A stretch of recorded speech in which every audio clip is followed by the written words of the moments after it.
এক মাস আগে জন্ম নেয়া যমজ এই শিশুরা জানে না তাদের মা আর পৃথিবীতে নেই। জন্মদাতা বাবাও কারাগারে বন্দী। আমার মা মারা গেছে, তার 2 দিন পরেই আমার আব্বুর পুলিশে ধরে নিয়ে যায়। মা বাবার ছায়া হারিয়ে ছোট্ট 3 বোনকে নিয়ে অসহায় দিন পার করছে 13 বছর বয়সী সাজ্জাদ মোল্লা। এখন আমরা কি করব? আমাদের কোনো যার রাস্তাও নাই। ঘর আলো করে আসা 2 বোনকে পেলেও যমজ বোনদের জন্মের 1 সপ্তাহ পরেই মারা যান সাজ্জাদের মা। মায়ের শোক কাটতে না কাটতেই ভাগ্যের নির্মম পরিহাসে কারাবন্দী হন অসহায় 4 ভাই বোনের দিনমজুর বাবা জামাল মিয়া। কোনো কেস হলো কিছু নেই, সকালে আসবে কইয়ে তারা এই করছে, এখন চলে বড় অসহায় চলতে লাগবে। বাবা মায়ের অবর্তমানে দুধের শিশুদের দেখাশোনার পুরো ভার পড়েছে অবুঝ শিশু সাজ্জাদের কাঁধে। অথচ ছোট্ট সাজ্জাদ জানে না কিভাবে জ্বলবে বাড়ির চুলা, কিভাবে মেটাবে বোনদের দুধের টাকা। আমার এই ছোট 2 বোন এখন আমরা ভালো মতো দুধ কিনে খাইতে পারছি না। 4টে বাচ্চা কে তদবির করবে? দাদি পালতেছে একটা, নানি পালতেছে একটা, এক খাবার কে জোগাই দেবে? মা বাবার ছায়া হারিয়ে ছোট্ট 3 বোনকে নিয়ে খেয়ে না খেয়ে মানবেতর দিন পার করছে শিশু সাজ্জাদ। তার মা নাই বেঁচে, তার 4 জন ভাই বোন, তার বাপের জেলে নিয়ে গেছে। জামালের দরকার দিয়েছে, খাবে কি খেয়ে বাঁচবে? কোনো আর মতন অসহায় নাই। Redmi 13 স্টাইল বানাই দুনিয়া কাঁপায়।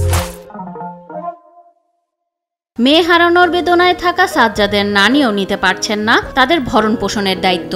আমি আগে বাঁচাবো না, আমি নিজে বাঁচবো। তার বাপের আনগে আপনারা একটু দেন, বাপের আছড়া একটু থাক, মা তো নাই আর আমার আর কোনো নেই। এর বাপে আর তারে আইসুক, এর বাচ্চা সাইডে লইয়ে থাকুক। গোপালগঞ্জের কোটালীপাড়ার চিত্রাপাড়া গ্রামের জামাল মিয়ার ছেলে সাজ্জাদ স্থানীয় এক উচ্চ বিদ্যালয়ের 7ম শ্রেণীর ছাত্র। দ্বিতীয় সন্তান ফারিয়া 1ম শ্রেণীতে পড়ে। জামাল মিয়া পেশায় একজন দিনমজুর। স্ত্রী সাথী বেগমের মৃত্যুর পর সদ্য জন্ম নেওয়া 2 মেয়ে সহ 4 ছেলে মেয়েকে নিয়ে মানসিকভাবে ভেঙে পড়েন তিনি। ঘরে অসুস্থ মা ও 4 শিশু সন্তানের লালন পালন করে দিন কাটছিল দিনমজুর জামাল মিয়ার। এখন সব আমার গাড়ির ঘরে আছে, এখন আমিও কুলেই উঠতে পারি না, এখন এগুলি খুব সমস্যা আছে।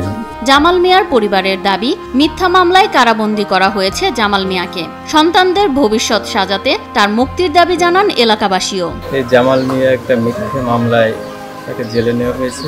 আমি চাই যে এই মানবিক জীবন থেকে এদেরকে বাঁচানোর জন্য জামালকে একান্ত মুক্তি প্রয়োজন। তাই আমি দাবি করব যে এই মিথ্যা মামলা থেকে জামালকে মুক্তি দেওয়ার জন্য।